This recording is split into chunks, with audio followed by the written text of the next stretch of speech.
Hello friends, कैसे हैं आप सब? उम्मीद है आप लोग खैरियत से होंगे और आपकी दुआओं से हम भी बिल्कुल खैरियत से हैं। इस वक्त हम ड्राइव करके जा रहे हैं मम्मा के पास अपनी। वो भी गुड़गांव में ही रहती है, मेरे बेटे के घर से थोड़ा सा दूर। तो वो याद कर रही थी कि आ जाओ, उन्होंने कुछ ख़रीदा था और वो चाह रही थी कि हम उनको चलाना सिखाएं। तो मैंने कहा चलो हम उनके यहाँ जाते हैं और देखते हैं उन्होंने क्या लिया है। बहुत दिनों से चॉपर चाह रही थी, उन्होंने एक इलेक्ट्रिक चॉपर ख़रीदा है और वो उनको चलाने से डर रही थी। मैंने कहा कोई बात नहीं, हम आके बताते हैं कैसे आप चलाएंगी। तो देखिए, आते ही सबसे पहले हम उनकी चिड़ियों से मिलते हैं। उनकी बालकनी में बड़ी रौनक रहती है, एक तो पेड़ पौधे और ऊपर से ये छोटी छोटी लव बर्ड्स इतना चहचहाती है ना कि बिल्कुल आपको कभी कभी तो अगर आप इनके पास खड़े हो तो आप अगला कोई खड़ा होगा तो आप उसकी आवाज़ ही नहीं सुन सकते। बहुत रौनक रहती है। और कुछ देखिए इस तरह से है हमारा मम्मा का डाइनिंग एरिया। तो बस अब हम चलते हैं इनके किचन में। डाइनिंग एंड किचन कनेक्टेड है। तो बस अब हम यहाँ से चलते हैं, देखते हैं उन्होंने क्या ख़रीदा है, कौन सा चॉपर ख़रीदा है और वो कैसे क्या करेंगी उसका। थोड़ा घबरा रही हैं, नई इलेक्ट्रिक अप्लायंस है। तो मैंने उनसे बोला कोई परेशान होने की ज़रूरत नहीं है, हम 2 मिनट में आपको सिखा देते हैं। तो ये वाला इन्होंने ख़रीदा इलेक्ट्रिक चॉपर और बहुत सिंपल है चलाने का। तो मैंने उनसे कहा आप खुद ही चलाइएगा, मैं आपको बताऊंगी क्या करना है। तो ये मैंने बताया उनको कि 2 पार्ट्स हैं इसके और अच्छा है ये वंडर शेफ़ का और सिंपल भी है इस्तेमाल करना। तो यही मैंने उनसे कहा, मैंने कहा आप पहले ज़रा पत्ता गोभी चॉप करिए, सैंडविचेस वगैरह के लिए बहुत आसानी हो जाती है। गाजर, पत्ता गोभी, शिमला मिर्च वगैरह, अनियंस बहुत फाइन चॉप्ड हो जाती हैं। तो देखिए मैंने उनको बताया, वो अपने आप ही कोशिश कर रही हैं। अपने आप करेंगी ना तो फिर उनका डर निकल जाएगा। ये देखिए डर डर के कर रही हैं बट बिल्कुल सही से हो गया। तो देख के उनको बड़ी खुशी हुई कि अरे ये तो बड़ा आसान है। तो चलिए, कम से कम अब उनको लगा कि एक बार कर लिया, अब हम दोबारा ट्राई करके देखते हैं। तो दोबारा कर रही हैं। तो बहुत हिम्मत है मेरी मम्मा में। तो वो उनको हमेशा नई चीज़ ट्राई करने में बड़ा मज़ा आता है और ऐसा होना भी चाहिए। देखिए कितनी अच्छी तरह से ये चॉपर काम कर रहा है और उनका काम हो गया। वो भी खुश हो गई कि मैंने उनको सिखा दिया। आज बेटे के घर कुछ मज़ेदार बनाया, वो शेयर करते हैं आपसे। आज हम बनाने जा रहे हैं ना बहुत ही पुरानी रेसिपी, बट बहुत ही मज़ेदार, बहुत ही डिफरेंट। ये शायद हर किसी ने अपने बचपन में खाई होगी। हमारी दादी नानियों के तो बड़े शौक़ से बनती थी। हम जब भी अपने ददियाल या ननिहाल जाते थे अक्सर नाश्ते में खाते थे। जब रात की रोटियां बच जाती हैं, घी लगी हुई रोटियां, घी ना भी लगा हुआ हो, तो सुबह उनको बहुत छोटा छोटा इस तरह से तोड़ के इसको आप हाथ से मसल लेते हैं। मैंने तो इसको फिर मिक्सी में चला लिया। 4 रोटियां के करीब थी ये। तो देखिए कुछ इस तरह से हो गया। मिक्सी में चलने के बाद ये महीन चूरा हो गया। बहुत महीन नहीं करते, आटे जैसा चूरा बन गया। और इसमें फिर हम डालते हैं ड्राई फ्रूट्स। मेरे पास बहुत ज़्यादा नहीं थे घर में, तो ये तो पिस्ता था, बादाम था, थोड़े काजू थे और सीड्स था।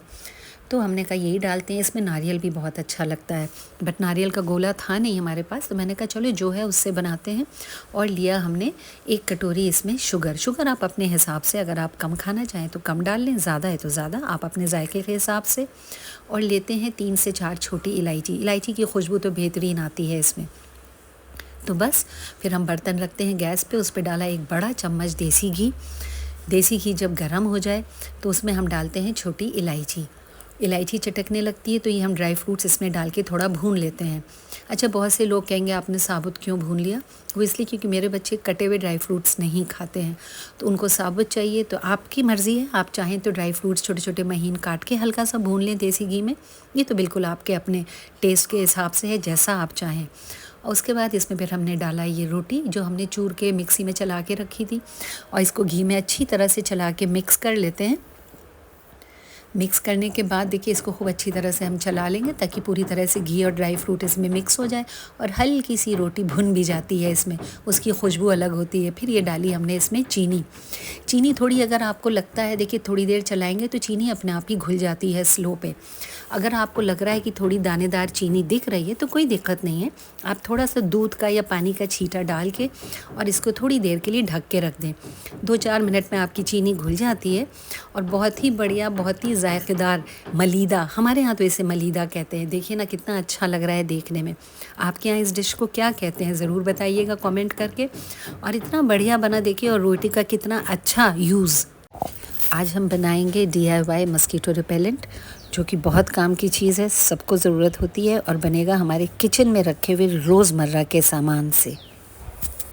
अगर आपके घर में प्लांट्स हैं, पौधे हैं, और ना भी हो तो भी कुछ कुछ मौसम ऐसे होते हैं जिसमें बेइंतहा मच्छर घर में आता है। तो आज हम आपको एक बहुत अच्छा तरीका बताएंगे जिसमें आपके घर में बिल्कुल भी मच्छर नहीं रहेंगे और किसी भी तरह का आपको केमिकल नहीं यूज़ करना पड़ेगा, क्योंकि मस्कीटो रिपेलेंट आप कुछ भी कहें होते तो केमिकल्स है ना। तो जो आज हम बनाएंगे मस्कीटो रिपेलेंट वो घर की बनाई हुई चीज़ों से होगा, बहुत अच्छा होगा और आपको ये भी तसल्ली रहेगी कि इसमें कोई केमिकल यूज़ नहीं हुआ। ये हमने इंस्टाग्राम पे सीखा है तो हमने सोचा चलिए शेयर करते हैं, और शेयर करने में ही बरकत है। और हमारे घर में भी एक छोटा सा बेबी है जिसके लिए हम खुद कोशिश में थे कि कोई ऐसा अच्छा तरीका मिल जाए जिसमें कि हमें किसी भी तरह का केमिकल ना यूज़ करना पड़े और मस्कीटो रिपेलेंट भी तैयार हो जाए। तो चलिए हमारे साथ हम बनाते हैं मिलके, और किचन की ही चीज़ों से आपका इतनी आसानी से बन जाएगा कि आप सोच भी नहीं सकते। तो चलते हैं फिर साथ बनाते हैं। सबसे पहले चाहिए एक कांच का बर्तन, कांच की शीशी जिसमें लेड हो, ढक्कन हो। उसमें डालिए दालचीनी के टुकड़े, उसमें डालिए कुछ लौंग के टुकड़े और डालिए 1.5 चम्मच सूखी चाय की पत्ती। उसके बाद इसमें डालेंगे पानी। पानी के बाद हम डालेंगे सरसों का तेल। सरसों का तेल पानी से ज़्यादा होना चाहिए। रुई के हम बनाएंगे एक बत्ती और इसके जो लिड में हम करेंगे बीच में छेद, और इसको इस तरह से करके हम इसमें शीशी में लगा के इसको जलाएंगे और मच्छरों से हमेशा के लिए छुटकारा। तो बताइएगा आपको मेरा ब्लॉग कैसा लगा। उम्मीद है आज आपने जो 2 चीज़ें सीखी हैं उसको करेंगे और हमें ज़रूर बताएंगे कि कैसी बनी है, आपका मलीदा कैसा बना और आपका मस्कीटो रिपेलेंट काम का है या नहीं। ज़रूर शेयर करके बताइएगा। हमारी पूरी कोशिश रहती है कि हमारे सब्सक्राइबर्स के लिए हम सिर्फ इंटरेस्टिंग ही नहीं, इन्फॉर्मेटिव व्लॉग्स बनाएं, ताकि वो इसको सिर्फ शौक़ से देखें ही नहीं, कुछ सीखें भी, तभी इसका फ़ायदा है। तो आज के लिए बस इतना ही। आपसे फिर मिलते हैं हम।